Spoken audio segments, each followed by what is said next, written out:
Hello everyone, welcome to another mini blog. আগের ব্লগটায় তোমরা এত ভালোবাসা দিয়েছো, তার জন্য অনেক ধন্যবাদ তোমাদের। তাই আজ একটা নতুন রেসিপি নিয়ে চলে এসেছি তোমাদের জন্য, যেটা হলো পেঁপের মোমো। তো এটা বানানোর জন্য আমাদের প্রথমেই লাগবে পেঁপে, যেটাকে আমরা ঝিরিঝিরি করে কেটে নেব। তার সাথে রসুন, পেঁয়াজ, আদা আর কাঁচা লঙ্কাটাকেও কেটে নেব।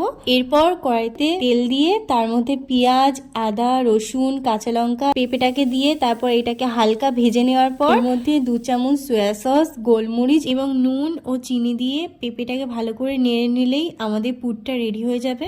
অন্যদিকে আমরা ময়দাটাকে জল দিয়ে মেখে নেব এবং লুচির মতো আটা দিয়ে বেলে নেব। এরপর এর মধ্যে সেই পেঁপে স্টাফিংটাকে দিয়ে তোমরা যে কোনো আকারের শেপ দিতে পারো। অন্যদিকে একটা পাত্রে গরম জল করে নেব, যেটা ফুটন্ত অবস্থায় তার মধ্যে মোমোগুলোকে দিয়ে দেবো এবং 2 থেকে 3 মিনিট পর মোমোগুলোকে তুলে নেব। এরকম আরো ভিডিও দেখার জন্য ভিডিওটাকে লাইক করে দাও। টাটা।